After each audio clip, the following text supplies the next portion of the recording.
Welcome back to HTP Podcast, where we go beyond just strokes and strategy. Our mission is to change the culture of tennis, having one conversation at a time for a more positive and holistic approach. And today we have Jaime on the pod. Really cool. Jaime and I met at University of South Carolina, playing on the men's team, and for me on the women's team. It's kind of funny you have to say that now.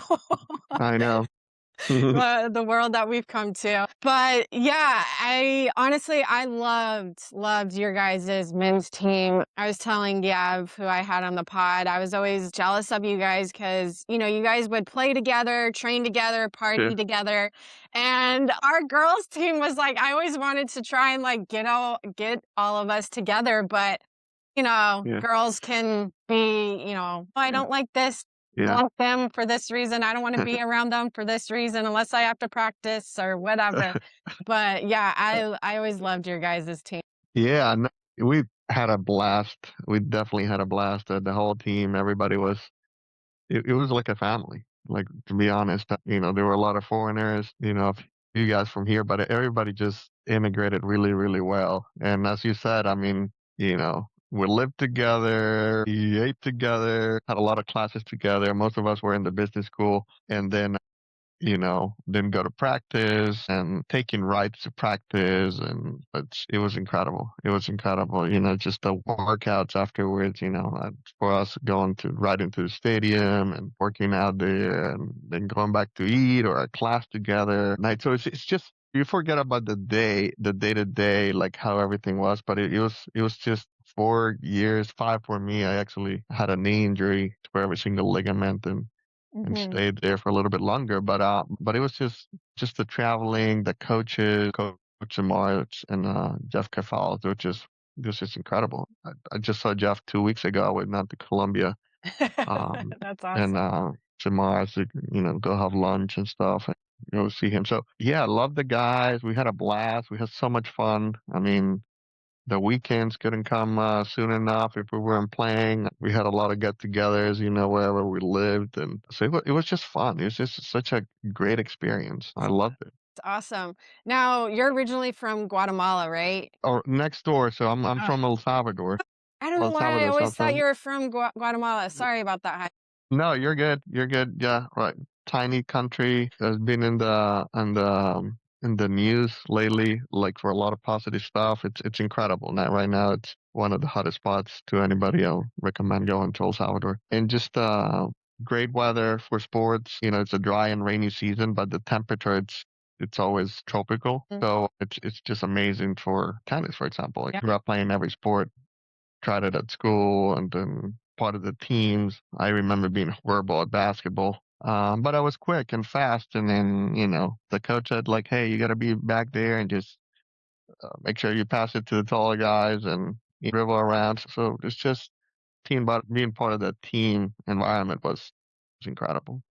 And do you still have family there? Yeah. Yeah. Okay. So I don't know if you knew, but my brother, we're like 15, 18 months apart. And Okay. he a little bit younger. He played at UNCC, Okay. and he went back as soon as he finished. He really wanted to go back, start working, and he started his companies eventually, and it's done really well there. And my sister went to law school in Spain, Okay. and then she came back, and she's a lawyer back home, and my parents have been there their whole life. So we love it down there. We love it. I get to go to now with my job a couple times a year. Yeah. So during the summer and the winter, this winter, my parents are coming in 3 days, live in North Carolina, Charlotte, but we're going to the mountains. So it's an easy 3.5 flight. Okay. So it's not too far. You leave in the morning, you're having lunch at home already. So it's pretty straightforward. So, but yeah, we go there quite a bit. My kids love it too, and they get to learn Spanish and they go to Spanish immersion school here. So it's just an add-on and they do soccer and tennis there too. And so we love it. It's a good time and you don't feel it's too far from where we're at. That's Yeah. awesome. Yeah. Yeah. So coming from a foreign country or outside the States, how did you end up picking South Carolina? Yeah. Yeah. That's a cool story. So coming from there, like at that point in time, like social media wasn't like what it is today. It was like 2001, 2002 started to look and kind of get a feel for schools. Yeah. To be quite honest, in my mind, it was like I only knew of Stanford, Harvard, watching movies. Like literally, I'd been to the States by that time, like 40, 50 times, maybe like through tennis or through sports and family vacations. But it was just I never really looked at school. College athletics wasn't on my radar, kind of thing. Yeah. Or it was, hey, I'm gonna go to college, maybe, but I'm gonna try to play pro first, and maybe that happens. But whatever. So I had a cousin who now is my business partner. We have a hedge fund together, but he played soccer at Davidson College. Okay. So, like when he came, like I started talking to some of the guys that were traveling already, and they were like a little bit ahead in tennis than me, and in terms of age, and then like, where are you going? Where are you playing? And I went to high school in Florida, so Okay. I went to a tennis academy. And when I left when I was almost 15, which I Okay. can't believe now with a kids almost that age, but so I left and was in Fort Lauderdale, part of the ITF Tennis Center. Mm. It's a little bit of a long story that what I'm gonna tell you, but anyways, it was pretty cool just because the top players in the region were Mhm. practicing together. So it was a little bit of a different format than maybe going to ball gear at the time or just practice with your own coach. It was like Yeah. so all of these guys ended up playing like one at the different schools. You had Ryan Sweeting who won the US Open, played at Florida. Yeah. You had Devin Mull, like guys that played like at Ohio State, Louisville, so, like all these places that number one, and some that played pros afterwards. So that was awesome to kind of have that and kind of like travel together. Then started playing the ITF tournaments and got to be 20 in singles and then 3 in doubles. Once that ranking started coming up, all these schools kind of started sending you mail and trying to talk to you at the time and call you.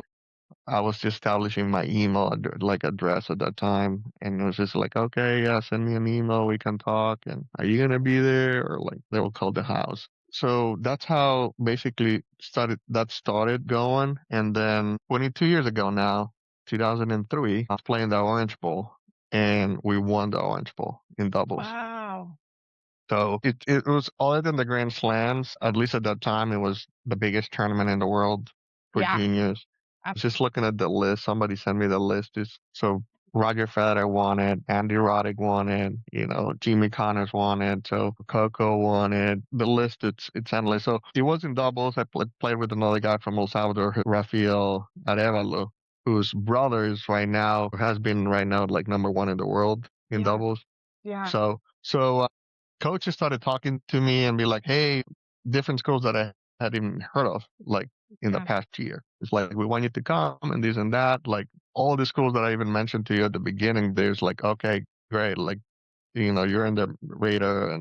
But then I started learning more like, hey, do I want, what kind of balance do I want? I want academically this and that. And I kind of wanted a little bit of both, I guess, in terms of somewhere that I could be challenged in terms of tennis, and then a great academic school in terms of the business school. And then in my mind, I was like, I need to get bigger. Wanted to go to school. Ranking is going up, and then it just came down to like started talking to narrow it down. Talk to my cousin, and that's how I think it was UVA, Rice, and they were pretty good academically. And talked to Chapel Hill, but I didn't visit at the end. And then I did, and then had South Carolina. And then I took a visit to all those schools.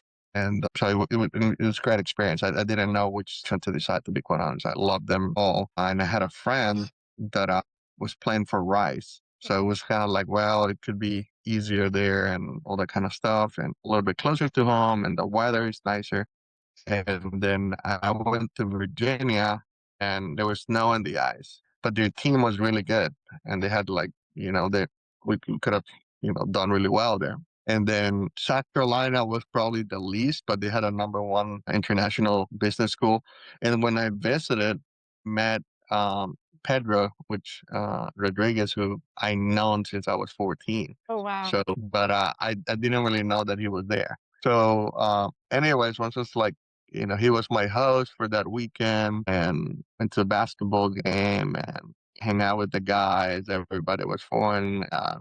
It's just the coach of Mars was really good at administrating and managing the team. He was just incredible. Like in terms of like we never had to think about like how we're gonna travel, making sure that all the equipment we're gonna be staying. I'm sure you guys didn't either, but like um, it was just done like at a really high level. And when I spoke to him, I remember like like throughout the weekend, I think I went with my dad or my mom. I think with my mom, and she speaks English, but not completely. And he had it mapped out like, hey, listen, like this is what we're gonna be doing. This is the plan for you. This is what we're gonna be doing during the week.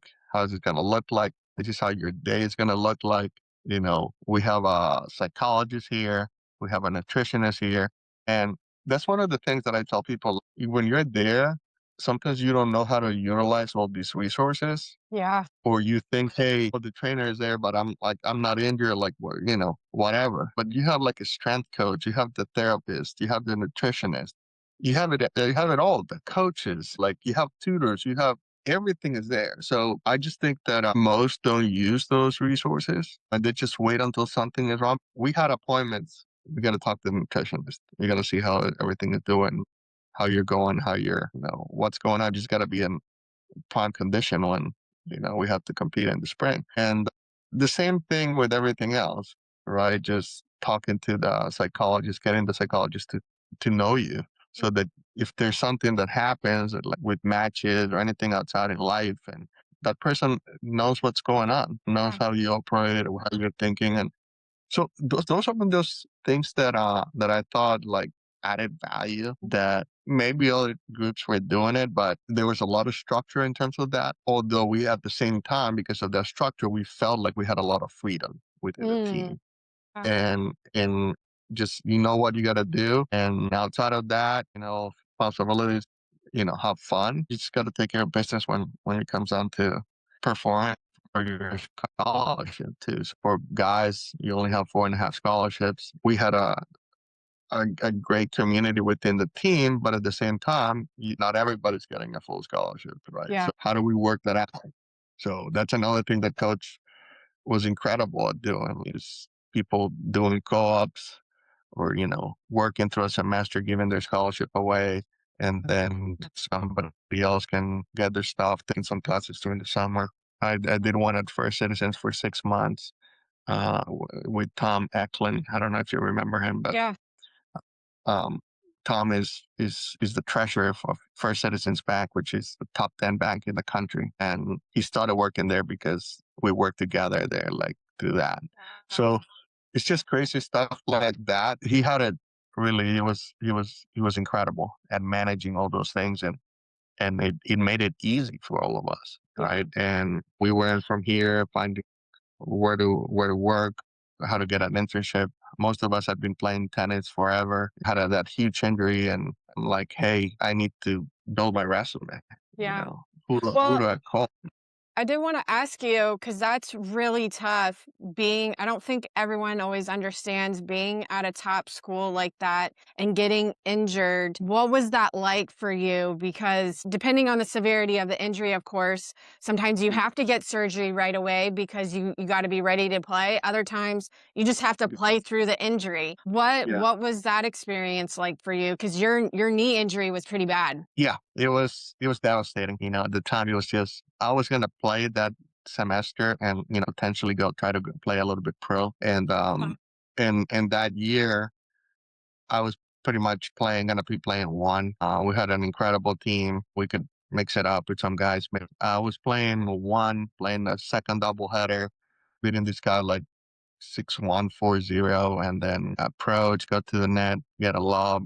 I'm thinking that it's going to go out. We're playing indoors. And then the sun, I'm like, it might be going in. I remember I still see that ball clipping the line, like just at the line. And it's like, well, it's in. And I was, couldn't get it back. And I tried to do it in between my legs. And then on that court, and specifically, we were all served on court one. And there are a lot of balls sometimes laying down, and sometimes that felt stays in the ground. And at the speed that I was going, maybe the movement that I made too. I don't know. I felt like my foot slipped, and then the weight of my body went on my knee and hit myself against the fence in the back. And I had never felt pain like that. And it was just Oh, it's like, what's this? And I thought it was just at the beginning that I just hit myself so hard against the fence that it's gonna start coming back. Like I couldn't breathe for like a minute, it felt, or two. I don't know. Like trainer comes in, coaches like, so finally, and then the pain is like a knife is stabbing me down there, and then it starts feeling a little bit better, kind of like numb. And I still try to like 6-1, 4-0, I think 40-50 or something like that. And I'm just like, I'm finish this up. And I try to serve, and like I this is the first time like I just felt like there was nothing like it just. So I had to stop. I made the serve, and then the guy made like made basically like a little ball to my forehead that I was gonna I think crush, but I couldn't even walk like 2 steps. I was on like in one leg. So I said like, this is it. That's it. So anyways, I go check the doctor the next few days. The inflammation was bad, and the guy just comes back in after X-rays and all this stuff, MRIs, and it's just like, you're young. This will be quick, and you don't need to worry. You'll be back next season. So it's like, got it. We were about to go to play the Dominican Republic and Davis Cup. We had a pretty good team. This guy that I used to play doubles with, he was pretty much like 200 in the world at the time. He had gone to Spain instead of going to college, and he was playing well. And we were about to play these two guys from the Dominican Republic, older than us, but they were just crushing it in the features and challengers. And one of them was Victor Estrella and Johnson Garcia. They were like, Victor, I think, was like 40 or 50. He got to be. But I remember sending them messages a few weeks before we were going down there, like, hey, we're going to crush you. We're ready for you guys or whatever. And I was excited about that. Like the Olympics were coming, and there was a wild card, or I think two wild cards that they were giving out. So one of them was given to this guy, older guy from El Salvador that was playing pro. It's like 200 at the time. And then this other one, this guy from Bahamas who used to practice with me before going to college, played a one at Ohio State, and had a good team too. So they went to Australia, I think. They deserved it. It gutted me too because I was like, I lost potentially all these opportunities, and yeah. it was something that was going to be like potentially 5 to 6 months to get back, and I just had really bad tendonitis, and it took me like 14 months, and I was still on crutches. Sometimes I couldn't, like, I'll be sitting down, and to stretch my leg, it'll just lock up, and I like it was just bad. Another girl that had it like right as I did, like the day before, I think she played soccer at USC as well. She was back in like 5 months. And Wow. she was like, my knee feels better than like, so it just depends on the person. Same doctor, same everything. So, and he was like, yours was pretty bad. You tore not just your ACL, but like non-CL meniscus. So they call that perfecta. Just to come back from that, but the support that I had, it was incredible too. It's just like, Mhm. I had another trainer, like apart from the one from the one that the team had, and just like, but it was tough. I missed a bunch of stuff as you're going through that training. PT, I guess it's just tough Yeah. mentally, and also then to come and watch the guys play, because I wanted to support them, but at the same time I was like, God, I just want to be out there, and I just love competing. So to this day, just and especially tennis, it was just awesome. So it was tough, and I kind of pivoted a little bit once I started seeing that my knee wasn't coming back. Months will pass, and a year. I told coach, I'll come back if, you need me. But if you don't, like, I'll just do like a medical redshirt, I guess. And it just happened that, I kept doing rehab and everything, and I started playing a little bit and kept beating some of the guys in the team. And then he couldn't finalize a deal with a player that was supposed to come just for the spring. Anyway, so I came back and got to play a lot of matches. And it was tough because I will play, let's say on a Sunday, and then I wouldn't practice until next Wednesday because my knee was so sore and ice and everything. So that was tough because it's either you're not 100% and that you're gonna play somebody that in some cases that you're supposed to beat You might not be totally physically there, and you're still tender, and it's just tough and stiff. Sometimes on the road, you'll go and play on Fridays and then travel and play on Sunday. Those were horrible, but I got What to beat a few guys. if you Yeah, don't mind sharing a little bit, like the mental toll, because injuries, even though it's obviously the physical side that's keeping you out of the game, like you mentioned a little bit, like the mental toll that it takes, because it's like you were at your peak having all these opportunities, and now you're a year out. That was only supposed to take so many months. So it can really mentally like yeah, fuck you up. Really, because your yeah. expectations are you're expecting to come back sooner than you are. And so that whole inner dialogue that can happen, it can be really, really frustrating. And then when you do finally come back and play and you're like, oh, I'm not playing like I was. Will I even ever be able to play like I was? Like the mental toll that Yeah. take, if you don't mind just sharing a little bit more into that. That one was really tough, especially at the beginning. Like first knowing that that's going to happen, the surgery and all that kind of stuff. Then it started getting better mentally as I knew, like, hey, trusting the process, starting doing the rehab. And I went with that trainer. Let's do like the morning and also in the afternoon. Like let's try to do more, try to see like how much we can push it within its limit. And then anyways, it was like we were going hard, and but the tendonitis was there from the beginning. So that was the tough part. And I think having that connection with the psychologist, Dr. Casper was his name, Mhm. was just incredible because he knew me already and he knew what I was going through. He knew everything that I was doing on the back end, and having my parents there was just huge too. Like, of course, it's just over the phone and stuff, but just kind of knowing, hey, where are you at? And then I remember, I remember if it was my mom or both of them together on the phone. They were just like, you know what? We just need to focus on the controllables. And that stayed on my mind for whatever reason. It's just like, you're doing what you need to do. You can't be playing. We already know that. You got to do the rehab, got to do that PT, make sure you're icing, all that kind of stuff. Make sure that you're sleeping well, making sure that you're eating well. And then, so started doing that. And then the other focus that we had was like, why don't you try to accelerate and start trying to get your master's? So I went to talk to coach to see if I could say, I was staying there. So it's like, so yes, yeah, absolutely. Start taking as many classes as you can. You can take classes in the summer too, and then we'll take it from there. So that's what helped me kind of get through it. But in the back of my mind, I was just like, okay, I just need to um, think of what's one day at a time. I can't think too far ahead because I don't know if I'm going to be playing tennis ever. I don't know what the situation is going to be. So my whole life has been tennis, and now I gotta pivot, right? So it was tough, but I think with time I started like assimilating what was coming next and accepting reality. Then started getting a little bit easier, and there was so much going on at the time in terms of like making sure that I have a job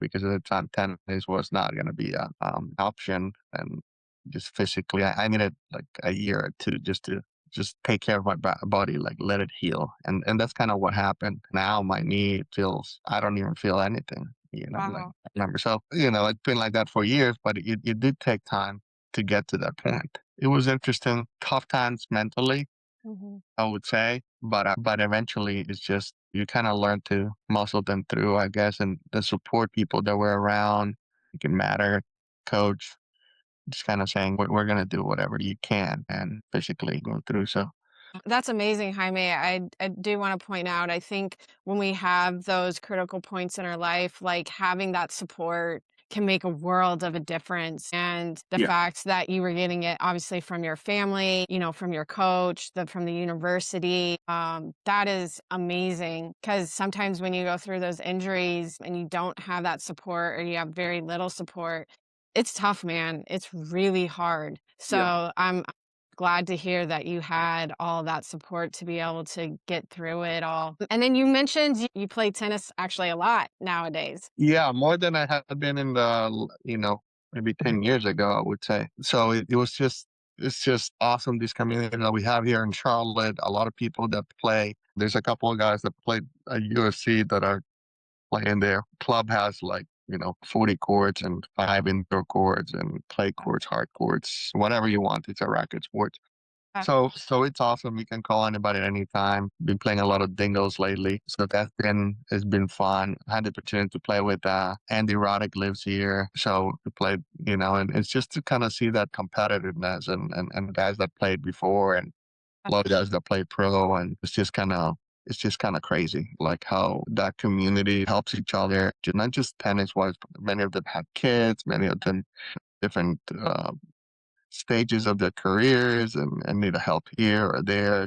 So it's just incredible. It's just at the end of the day, like I guess the older that I get, the more that I see that tennis is it's basically the same as life. It teaches you all that resilience, that grit, being in the court, being down, being tired, being injured, like still trying to get better, managing being alone because you just gotta figure it out by yourself and all those frustrations, all those mistakes, and I just see it the same way, and then just having to come through mentally by yourself. So it was tough going through those injuries, but I just see it as part of life and how to manage that period of time, that process, yeah. and everything that had happened until that point. So, it's just the level of discipline that it gives you, and just it's in going through the in a way, quote unquote, which I love, kind of going through this suffering that you go through in the court, right? Mhm. Because the struggle to kind of figure it out, it just means that you're trying to achieve something, and making decisions, those small little decisions, where you're gonna hit, where you're gonna play. So it was just crazy. All these life lessons that you start getting through it, and then they just start showing throughout your life.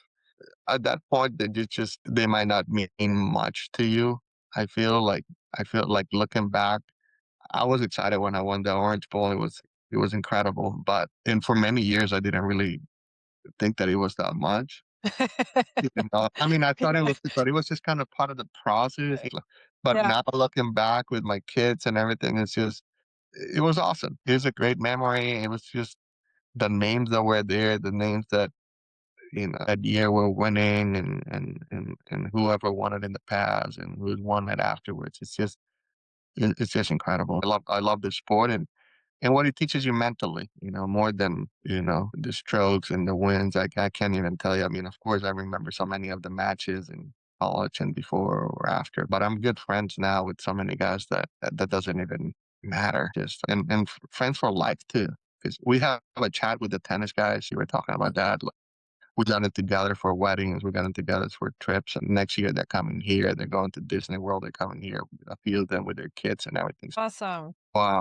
So that stuff it just stays there, That's you know. awesome. So it's been incredible, an incredible journey. Hopefully I can keep playing still for much longer. Thank you so much for your time today, Jaime. I really appreciate it Yeah. and sharing your story. And if you guys like these tennis tales, please like, share, and subscribe. Like and subscribe.